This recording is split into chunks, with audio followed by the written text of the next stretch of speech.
Assalamualaikum warahmatullahi wabarakatuh. Bismillahirrahmanirrahim. Qala al-mu'allif rahimahullahu ta'ala wa nafa'ana bi ulumihi fid dharaini amin ya Allah ya rabbal alamin. Adar sutasi'un wa sab'una ri pelajaran anu ka-70 salapana.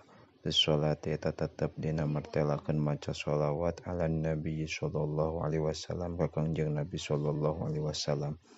Man jalma sholanu maca sholawat ieu man alayya ka kami sholatan kalawan sakali maca sholawat sholla maka makparinan rahmat sallallahu Gusti Allah alaihi ka ieu man biha kalawan ieu sholawat asyron kalawan 10 rahmat.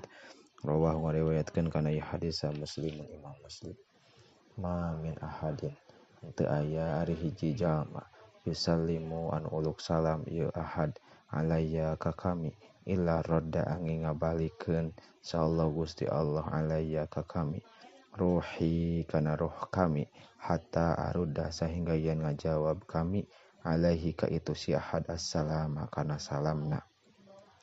Rawahu ngariwayatkeun kana ieu hadis Abu Dawud Aulan si aripang utamana ti jalma-jalma bi mungguh kami yaumul qiyamati dina poe kiamah teh aktsaruhum eta panglobana jalma alayya ka kami naonana sholatan maca sholawatna.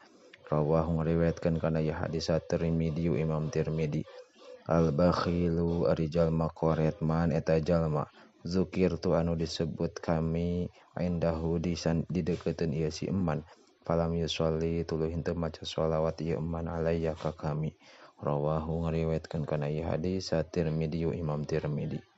Raghima rugi sahaan purojulin awakna hiji lalaki zukirtu anu disebut jenengan kami indahu di deukeuteun ieu si rajul falam yusolli tuluy henteu maca sholawat ieu si rajul alayya ka kami. Rawahu ngariwayatkeun kana ieu hadis Tirmidzi Imam Tirmidzi. Allahumma ya Allah sholli muga maparin rahmat Gusti ala Muhammadin ka Kangjeng Nabi Muhammad abdika tegasna hamba Gusti wa rasulika sareng utusan Gusti an-nabiyil ummi anu jadi nabi ummi wa ala ali Muhammadin sareng ka kulawargina Kangjeng Nabi Muhammad wa azwajihi sareng ka pirang-pirang bojona Kangjeng Nabi Muhammad wa dzurriyyatihi sareng ka pirang-pirang turunan Kangjeng Nabi Muhammad.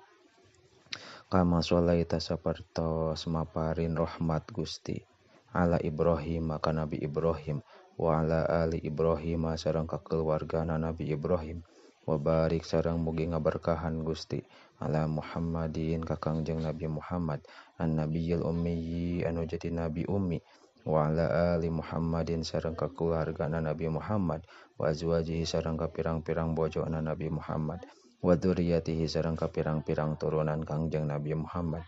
Kama barokta saperti yang ngaberkahan Gusti ala Ibrahim ka Nabi Ibrahim wa ali Ibrahim sareng ka keluargana Nabi Ibrahim fil alamin dina sakabeh alam innaka sayaktosna Gusti hamidun eta anu dipuji majidun anu mulia alhamdulillahirabbil alamin.